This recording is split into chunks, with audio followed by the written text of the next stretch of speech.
Hello, and welcome to episode 14 of the Idiot Book Nook. My name is Blazewing. My pronouns are she and her, and they and them. I am the Reading Dragon, and my pronouns are she, her.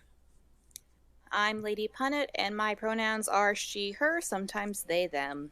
Awesome. And we have our disclaimer as per usual. We here at the Idiot Book Nook do not support the actions, views, or opinions of J.K. Rowling. We are simply Harry Potter fans who grew up with the books during important times in our lives. For us, Hogwarts is and will most likely continue to be home. We do not condone the racist, transphobic, and anti-Semitic imagery that is depicted within the pages of these books. It should also be noted that this podcast includes spoilers, so if you haven't yet read the books, you may want to reconsider revisiting us when you've had a chance to catch up, unless you don't care about spoilers, in which case, welcome to the shit show.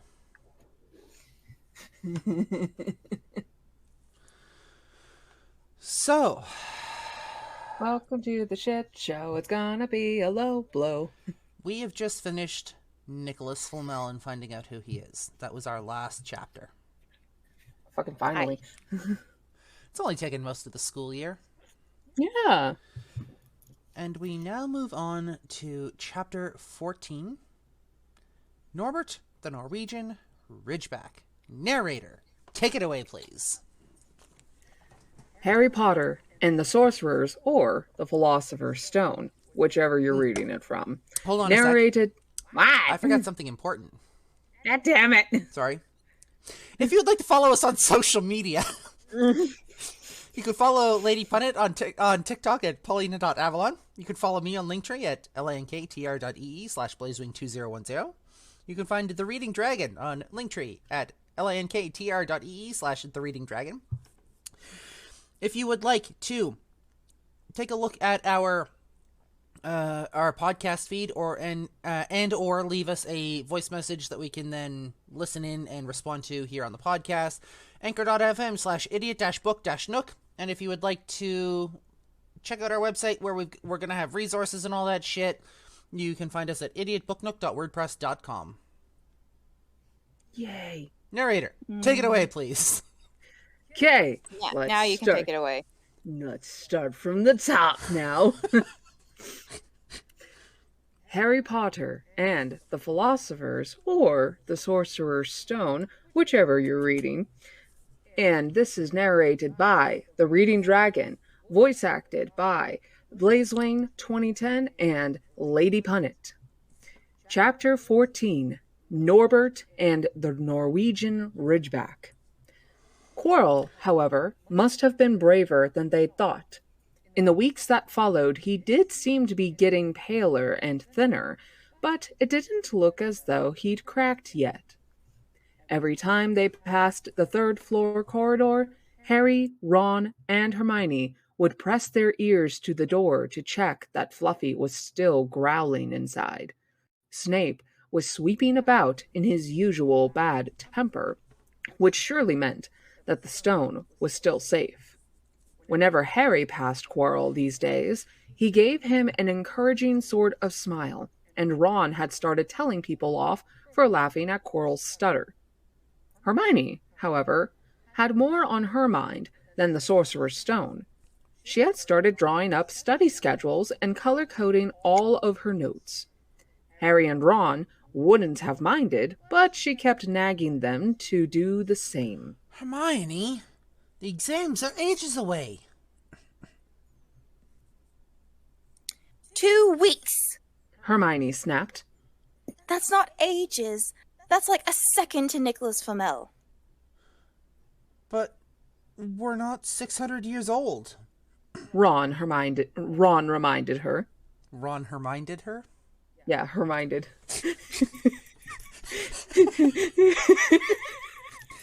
Anyway, what are you studying for? You already know it all.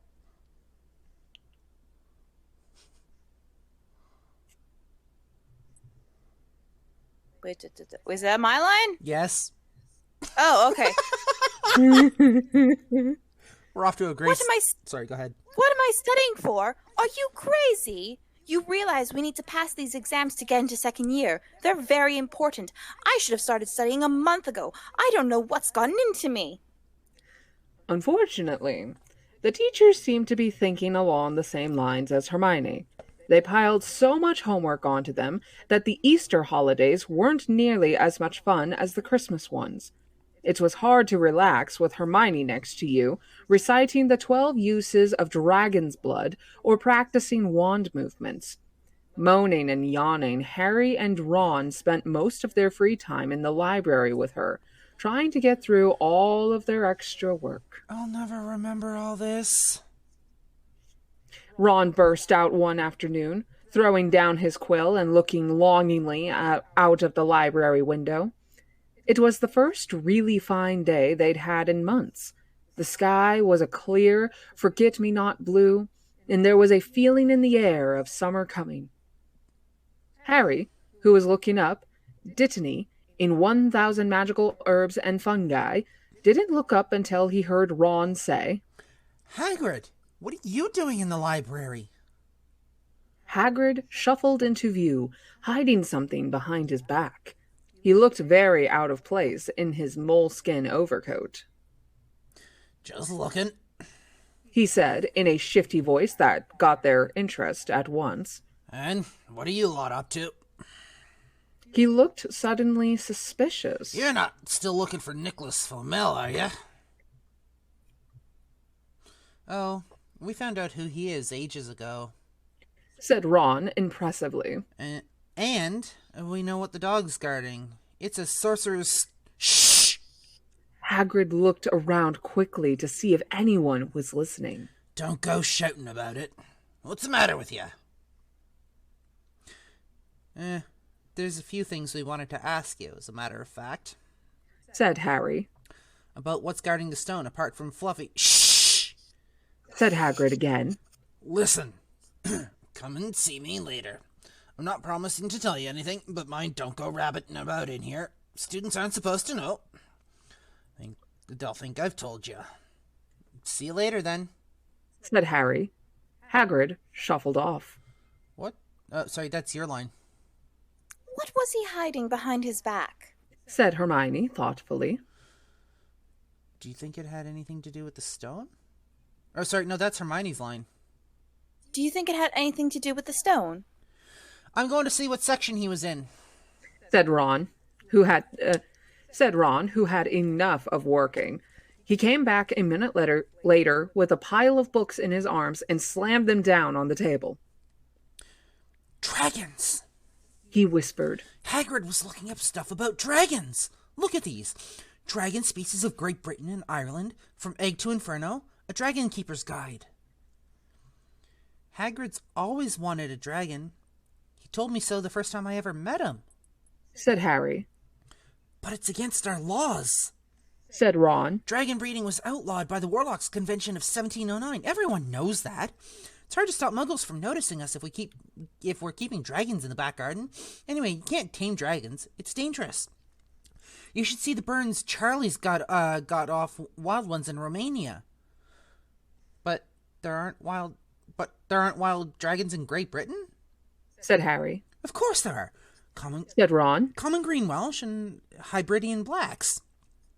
The Ministry of Magic has a job hushing them up, I can tell you. Our kind have to keep putting spells on muggles who've spotted them to make them forget. So what on earth's Hagrid up to? Said Hermione. When they knocked on the door of the gamekeeper's hut an hour later, they were surprised to see that all of the curtains were closed. Hagrid called. Who is it? Before letting them in, and then shut the door quickly behind them. It was stifling hot inside. Even though it was such a warm day, there was a blazing fire in the grate.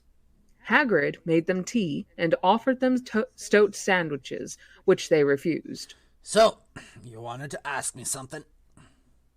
Yes? Said Harry. There was no point beating around the bush. We were wondering if you could tell us what's guarding the Sorcerer's Stone apart from Fluffy? Hagrid frowned at them. Of course I can't. Number one, I don't know myself. Number two, you know too much already, so I wouldn't tell you if I could. That stone's here for good reason. Almost stolen out of Gringotts. I suppose you've worked that out and all. Beats me how you even know about Fluffy. Oh, come on, Hagrid. You might not want to tell us, but you do know. You know everything that goes on around here, said Hermione in a warm, flattering voice. Hagrid's beard twitched, and they could tell he was smiling. We only wondered who had done the guarding, really, Hermione went on. We wondered who Dumbledore would trust enough to help him, apart from you.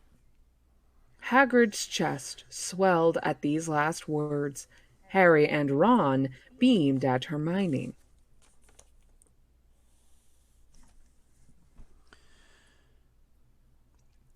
Well, I don't suppose it could hurt to tell you that, let's see, I borrowed Fluffy from me, and then some of the teachers did enchantments.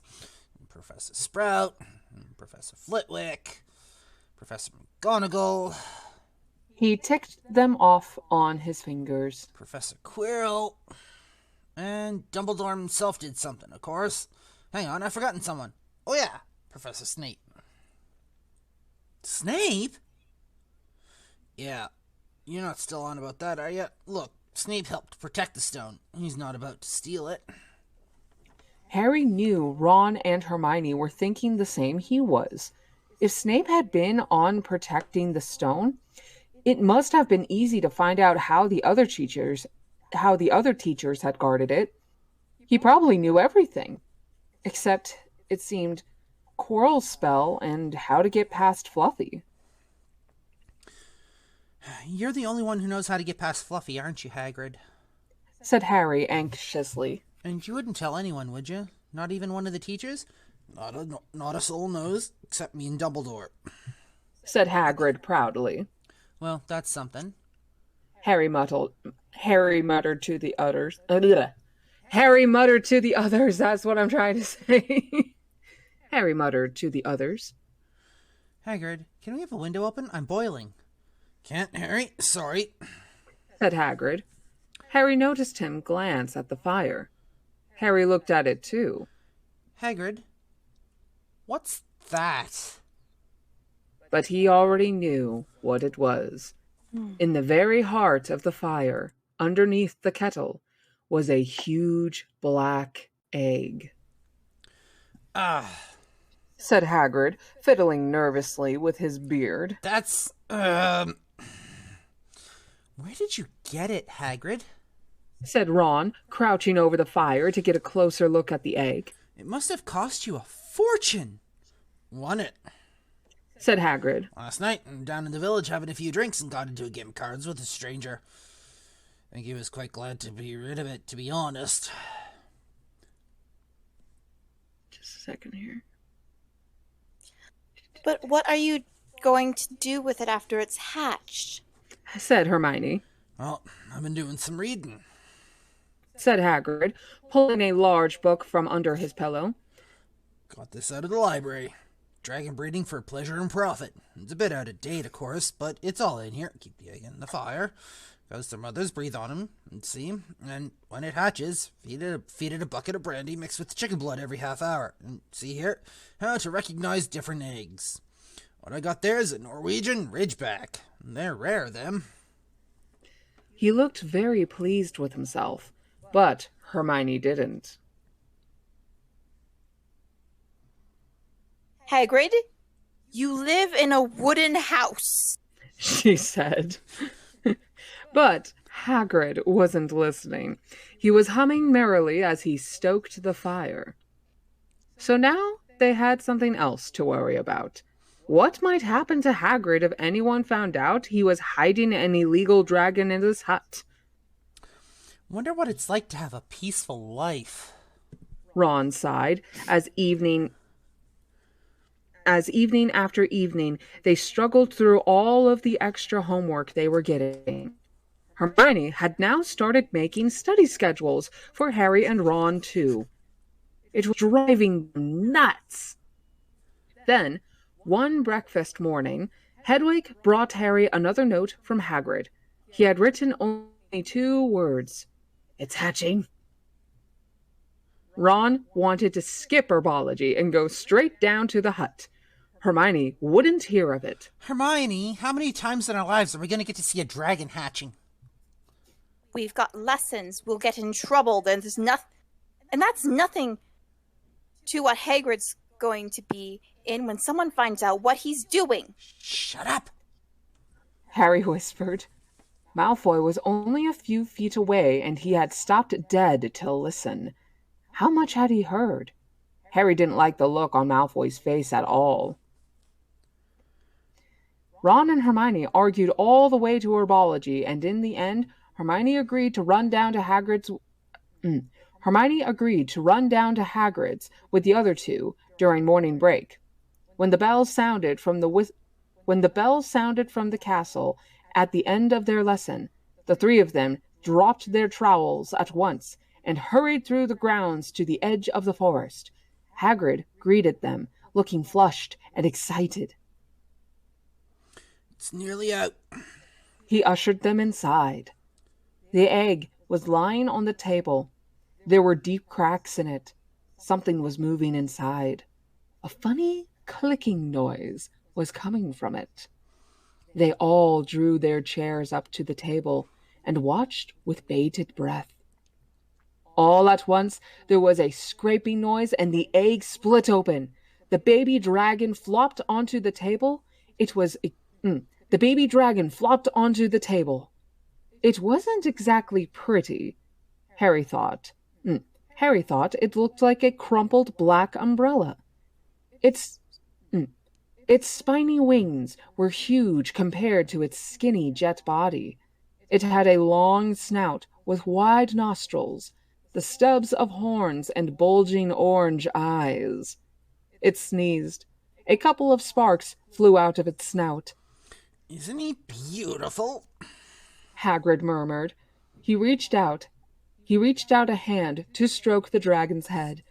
It snapped at his fingers, showing pointed fangs. Bless him. Look, he knows his mommy, said Hagrid. Hagrid, said Hermione. How fast do Norwegian Ridgebacks grow, exactly?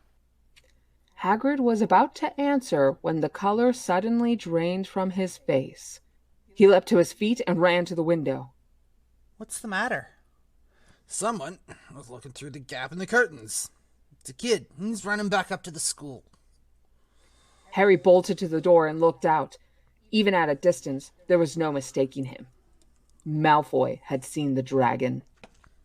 Something about the smile lurking on Malfoy's face during the next week made Harry, Ron, and Hermione very nervous.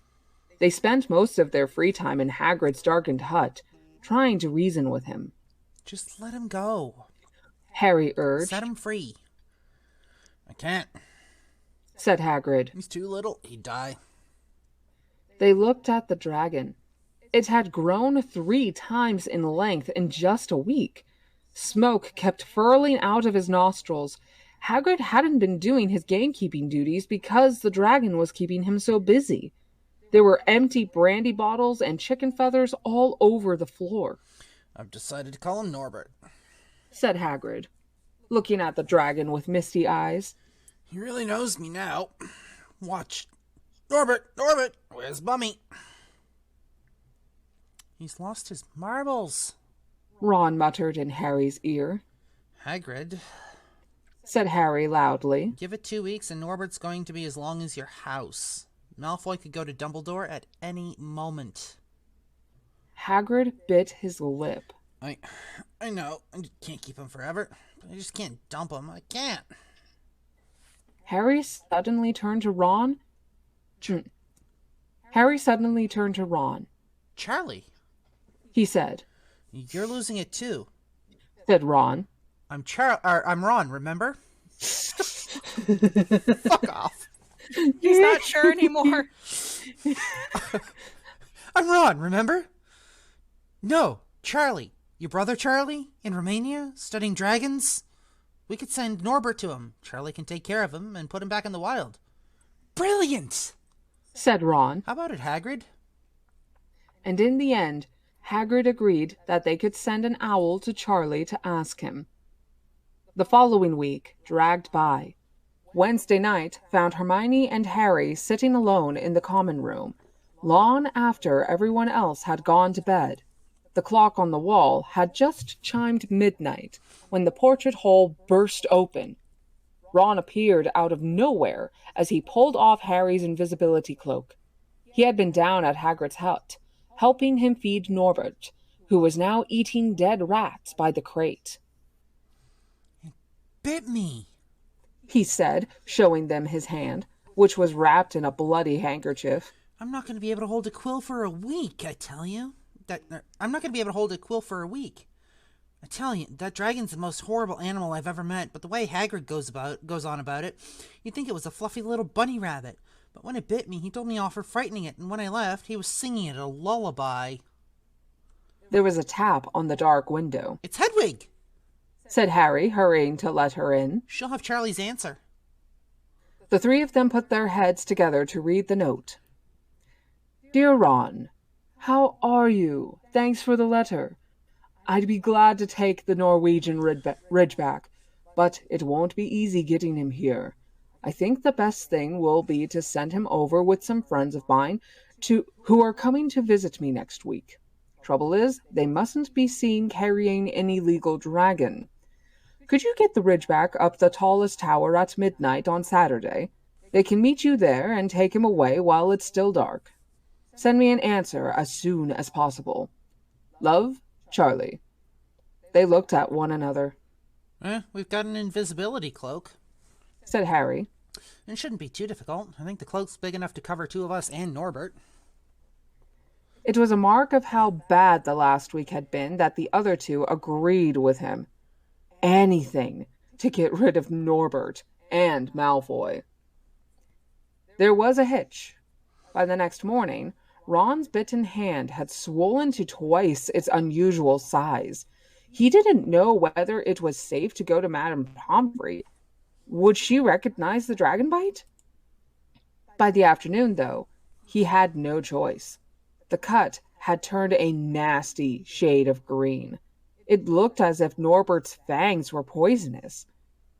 Harry and Hermione rushed up to the hospital wing at the end of the day to find Ron in a terrible state in bed.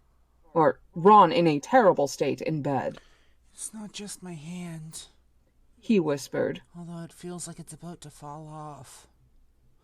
Malfoy told Madame Pomfrey he wanted to borrow one of my books so he could come and have a good laugh at me. He kept threatening to tell her what really bit me. I told her it was a dog, but I don't think she believes me. I shouldn't have hit him at the Quidditch match. That's why he's doing this. Harry and Hermione tried to calm Ron down.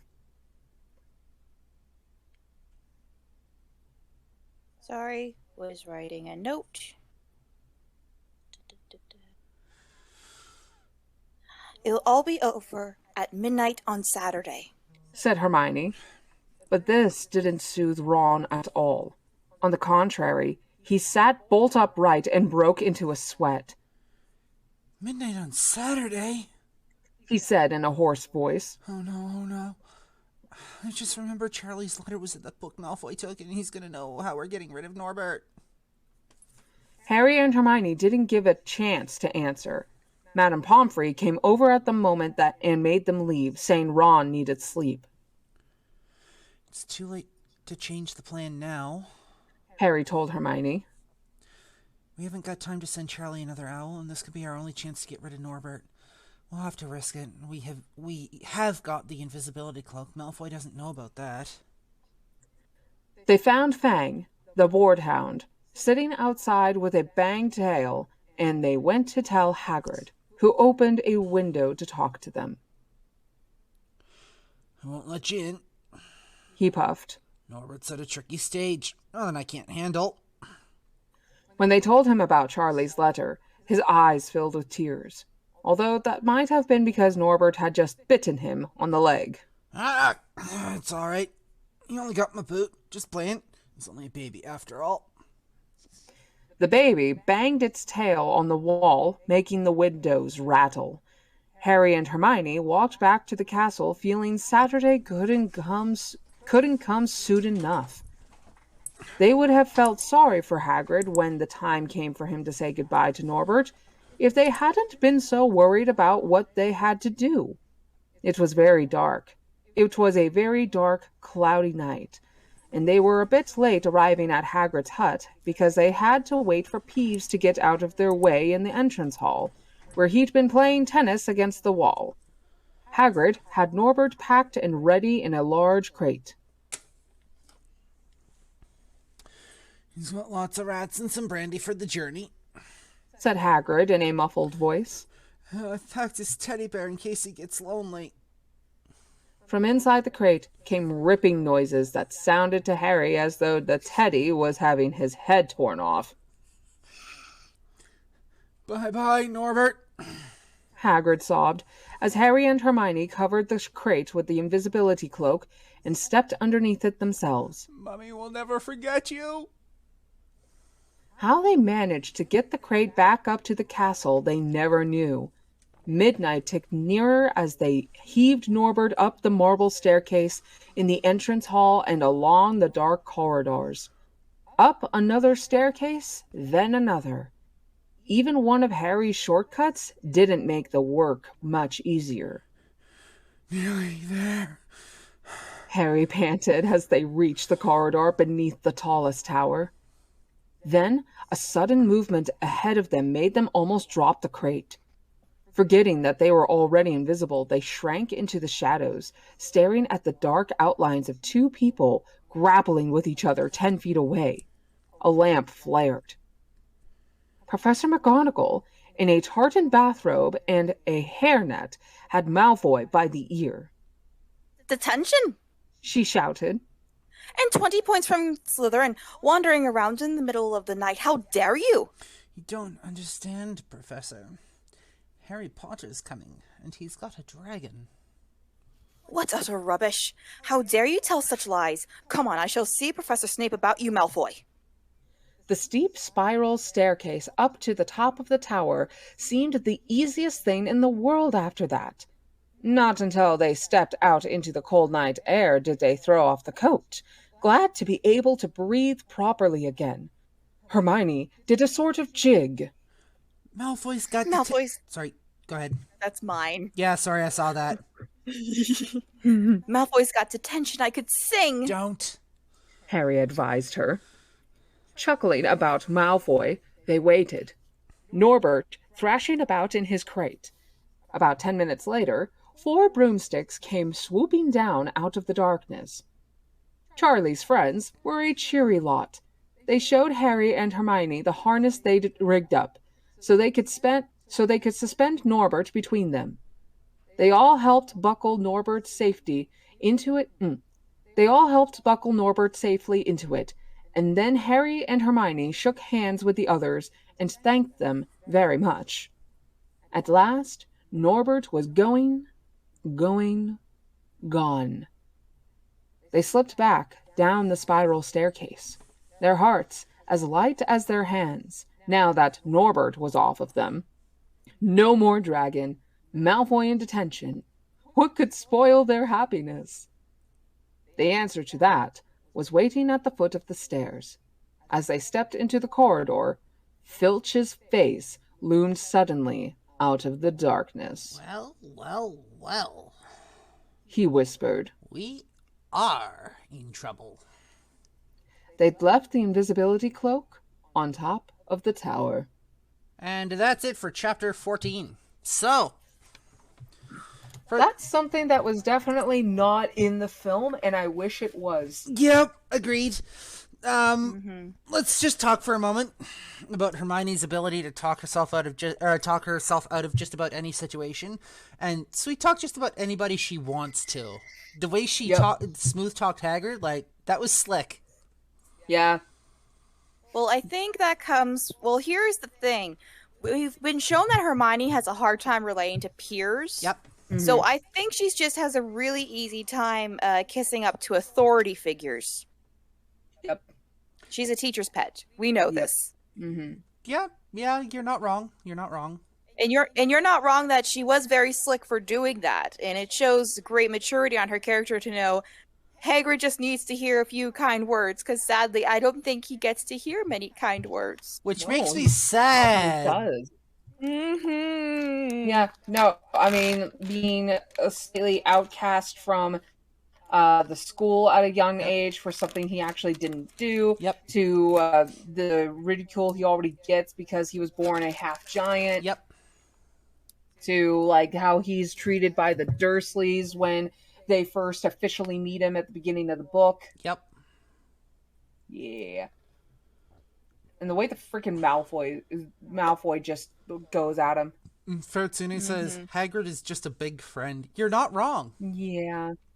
Okay, so I've written some notes. We just before we do, there's a comment here from Ferret. Ron, we're not 600 years old. Hermione, keep testing me and you won't be around 600 seconds from now. Right. That's them older. Right? All right. First note. Hagrid has a moleskin suit. Yes.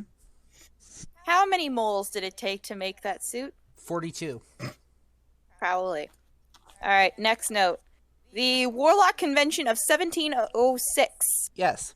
It took them until 1706 to decide that it was too dangerous to breed dragons? Well, it would explain a lot of the mythology that we have these days. Yeah. True. But, I mean, I can see where you're coming from on that. But at the same time, nobody ever accused Muggles of being smart. Nope. Or I mean, there was the Lemon Crusades. Or wizards. The Lemon Crusades. What the fuck is it? Okay, explain the Lemon Crusades. What? So, okay, basically, you guys know how the Crusades were basically a useless time in period because they were sent off to do quests to help the kingdom, but really it was just kind of an excuse for knights to go off and not have to be with their families in hopes of making the world a better place. Okay. Better. A nickname for that is the Lemon Crusades because it was useless. Bear in mind, I might be butchering this severely, but basically it's like a pun. Okay, I'm gonna look into that. We also have a comment. The Lemon Crusades? Yeah, we also have a comment from Ferret. How many? Well, how many moles did it take? Well, you see that Hogwarts doesn't have a mole problem, right? That is true. I have a website here called lemoncrusade.wordpress.com, fighting for the poor lemons in the world. Oh, dear gods and goddesses. That might be something I have to look into later. Oh, dear. But yeah. All right. The next point I have, if we're ready, is ranks of wizards. How does that work? Because here's the thing. We know that Dumbledore has, like, head warlock or whatever. Oh. Something like that, yeah. So I'm wondering, like, is Chief there, like, Warlock ranks? of the Wizengamot, and he's, Supreme Mugwump of the International Confederation of Wizards or some shit like that? I can't remember his actual designations. The fuck is a Which, Mugwump? I mean, I don't know. But, you see, it kind of... Here's the thing. A lot of my basis of understanding of magic comes from Dungeons and Dragons or mythology, and I know a lot of things are interchangeable. But following D&D law, a warlock is someone who gains their power from a higher deity or power. Mm-hmm. Uh-huh. A wizard is someone who gains their power from study. So with those logics in mind, everyone here is technically a sorcerer since they were born with magic. Mm-hmm. So I just want to bring something up here for a moment. Give me one second. I'm going to bring this over to this screen. I have the definition for mugwump. It's an actual word apparently. Mm-hmm. Was it added? I don't know. Because of Harry Potter? 1 second. Apparently the word mugwump has been around since at least 1884. So it's an older word that probably fell out of use at some point. Probably. Mugwump. Noun. North American. Definition: a person who remains aloof or independent, especially from party politics. Oh. Oh. Basically, the antithesis of me. Yep. Antithesis. Whatever. I'm not awake enough for that shit. So basically, Dumbledore is of the independent party. Dumbledore basically said, fuck politics. Yeah. Fuck politics. I'm going to be a professor. Fuck you all. All right. Screw you guys. I do what I want. Okay. So Next point. that is good to know. Next point. Where does Fluffy go after the first book? Because it sounds very much like. Here's the thing. From the sounds in this chapter, it sounds like he said. It stated Hagrid said, "Dumbledore borrowed Fluffy from me." That makes it sound like he's had Fluffy for a while. I mean, you see how big that doggo is? And apparently it listens to Hagrid. So, I mean, where does Fluffy go? There is every possibility that Fluffy actually lives in the forest and belongs to Hagrid, but lives in the forest. I would not be surprised. I mean, later on in the series, he kind of put his brother in the forest and just kind of stashed him away, chaining him up. Yeah. Before he broke loose. Yeah. I wonder if he did a similar thing with Fluffy. Could be. I couldn't tell you. Either that, or there is every possibility that because of Hagrid's actions in this book and Dumbledore finding out about it, maybe Fluffy was sent somewhere. See, I don't think he would, because as we all know, Dumbledore really values his tools. Yes. Mm-hmm. And think about it, a large, 3-headed dog. Yeah. Is he guarding a river by any chance? I mean... Depending on the mythology, because... I mean, for all we know, maybe he is guarding a river. The river Styx. I mean, Hagrid did get Fluffy from a Greek person. So... I'm actually going to look this up and see. Delving into Greek mythology, it's absolutely hilarious when you realize that the Cerberus that guards the entrance to the River Styx, literally the name translates to spot. Pretty much. Yeah. Like, god damn. Spot! Come here, boy. It shows that, all throughout human history, humans haven't really changed. Exactly. Okay. But a name like Spot, Yep. that's like something that would make sense in dog names or animal names from the last 200 years. So, how is it that someone in ancient Greek mythology thought to name this thing Spot?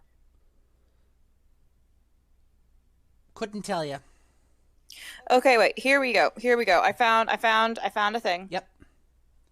So, according to this, using the Harry Potter wiki, Fluffy.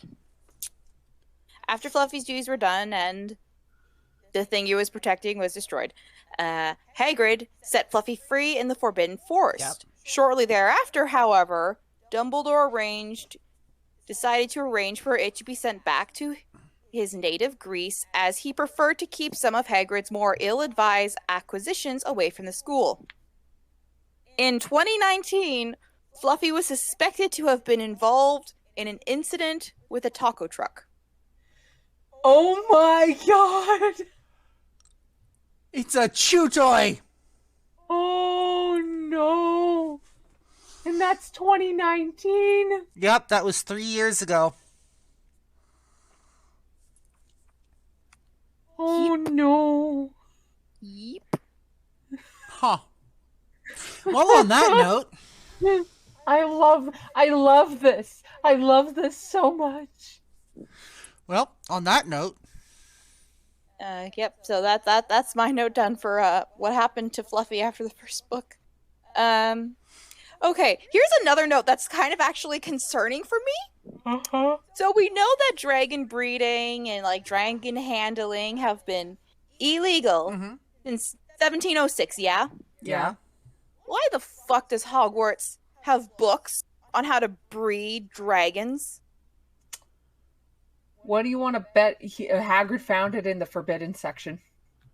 Well, no, because then Ron couldn't have gone to go see what he was looking at. That's true. It might be more of a general knowledge type thing. Mm-hmm. Because don't forget, there is also care of magical creatures. And that could be possible assignments for class. That would explain why it's not in the forbidden section. And I mean, there are jobs where you can actually go handle dragons. Yeah. I mean, look at Charlie Weasley. Look at Nova Bitterwood from the Hogwarts Professor's Tag on TikTok. She Look went to at- Romania to write on a dragon hatchery, a dragon sanctuary originally. Yep. And then there's Professor Moonchild, my character in the Hogwarts Professor's Tag, who is a professor of care of magical creatures, who happens to be part dragon because she has half of a dragon's heart residing within her, keeping her alive. Yep. Let's face it, we all know the only reason there isn't a dragon in the Hufflepuff common room is because Rochelle Wood has yet to find a dragon egg.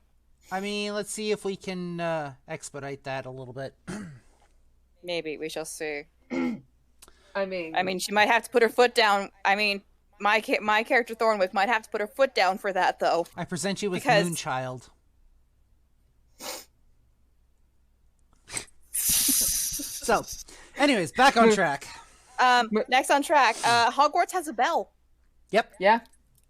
Did not know that. Yep. It makes sense to me, but we've never heard the bell. Nope. Yeah. Ferret said... Moonchild. Sorry, go ahead. No, go ahead. Moonchild at one point finds that Ro has not been attending classes as much as she normally does, goes to the Hufflepuff common room, finds that there is a dragon egg in the Hufflepuff common room. Ro, Ferret what says, are you doing? how many school libraries still have books about how to use 80s and 90s computer tech? That's true. That is true. That's a valid point. Yep. I mean, eventually when we go through nuclear fallout, that might be a thing. Yep. We're not, In, like, we're not 1,000 going to go years- there because that's a little too close to home for me. I know. Next point. So with the whole thing, the book makes much more sense on why Malfoy would originally follow them to Hagrid's hut, because I always thought it was kind of weird that Malfoy just decided to follow them to Hagrid's hut when he has been known to be like kind of a bigot. Yeah, well, Malfoy also has this habit of literally sticking his nose in where it doesn't belong. He's a little brown noser. Yep. Yep. Too brainwashed from his own family. Yup. He's a snarky little shit Sure as who fuck needs is. to be smacked. Sure as fuck He's is. a snarky little shit who's what's it called? A product of his environment. All right. Next point. All Weasley siblings are ride or die siblings, You're not wrong. with the exception of Percy. Because think about it. Charlie Weasley gets a letter from his brother saying, "Hey, you remember Hagrid? He has a dragon's egg. Can you do something about this?" And instead of being like, "Oh yeah, I should call the authorities. We will get this handled, baby brother. Don't worry, everything's going to be cool." He's like, "Oh yeah, no. So my friends are going to come visit me, and they can stop by Hogwarts and pick up the egg on like Saturday." Yep. And aren't the Slytherins known for gathering dirt on people? You're not wrong, Ferret. Back to the point about Weasleys being ride or die. That comes from the fact that they have one specific trait that they value above all else in 99% of them. Loyalty. Loyalty. Yep. You are loyal to This- those. You are loyal to your friends and your family, and you always have their back. And that is definitely a Gryffindor trait. That being said, I'm surprised we don't have any more Weasley Hufflepuffs. That's not just a Gryffindor trait. That is a Hufflepuff trait too. Again, like I said, I'm surprised we don't see more Hufflepuffs in the Weasley family. You're not wrong, but Hufflepuffs also tend to think things through. I mean, As proven by the fact that Charlie's first course of action is to ask his like group of friends to pick up the egg for him instead of calling, oh, I don't know, the authorities. Evie Nightstar says, hey, we're not all Snoopy narcs. I mean, my character's grandmother was a Slytherin, so... So, to put this into perspective, you have 2 Ravenclaws and a Hufflepuff sitting in this chat. Yeah. So, we're just gonna, we're just kind of getting our nerd on here. Yeah. That being said, I think this is... do you have anything else to... For that one, for the ride and die thing, I also think one of the reasons that there aren't more like Hufflepuff Weasleys, it has... Okay, first of all, the real reason, the writer likes to put all the heroes in Gryffindor. Mm-hmm. Like, apparently Hagrid's a Gryffindor. Hagrid is not a Gryffindor. Hagrid is a Hufflepuff as far as I'm concerned. Exactly. But I think one of the reasons, like, if we go, like, for an in-canon reason, or, like, is dipping a bit toward headcanon, or something that's probably true, it has a lot to do with family values. Yep. Their family comes from a long line of Gryffindors. All of Ron's siblings are Gryffindors. I once read a theory that stated that if they didn't ask to be sorted into Gryffindor, that Hermione would have gone into Ravenclaw, Ron would have gone to Hufflepuff, and that Harry would have gone to Slytherin. Interesting. It would have been interesting to see things from that perspective too. Yeah. It would have been, because then we could have actually gotten like outer house relationships. But then again, what kind of influence would that have had on Harry being in Slytherin? I have read some fics that just by Harry being in Slytherin, like, he sides with Voldemort. I mean, you also have to take into consideration as well, going off of what Paulina said about being asked to be placed in a particular house, the hat does say later in the series that he does take the person's wishes into consideration. Evie Nightstar says, back when The Cursed Child came out and I did the midnight release stuff at WEM and did a written house sorting quiz, I scored 55% Slytherin and 45% Ravenclaw. See, every quiz that I have ever taken, it is pretty much 100% told me I am Ravenclaw with kind of 5 or 10% Hufflepuff, so I'm what you call a Ravenpuff. Ravenpuffs! Because I'm a Ravenpuff as well. Yep. So... I'm a Hufflepuff with Slytherin tendencies. Yep. Yeah. So I'm thinking this might be a good spot to cut this discussion off. I'm thinking that we should probably, do our little break thing here that we do for Twitch, and that we should end this episode. So let me do our outro here, and then we'll talk to the Twitch chat for a moment. Okay. So. We hope that you guys have enjoyed episode 14 of Harry Potter and the Sorcerer's Stone. We want to thank you very much for joining us. If you would like to follow us on socials, you can find Lady Punnet on TikTok at paulina.avalon. You can find me on Linktree at linktr.ee/Blazewing2010. You can find The Reading Dragon at Linktree/TheReadingDragon. linktr.ee/TheReadingDragon. You can find our podcast feed and a place to leave us voice messages and recordings that we can play here live on the podcast for you at anchor.fm/idiot-book-nook. And you can find our website where it will eventually be more resources, and basically it'll be our base of operations, idiotbooknook.wordpress.com. We hope you have enjoyed Chapter 14, Norbert the Norwegian Ridgeback, and for those of you listening to the podcast, we will see you next episode. For the Idiot Book Nook, I'm Blazewing. I am the Reading Dragon. And that below us is Lady Punnet. There you go. And we will see you next episode.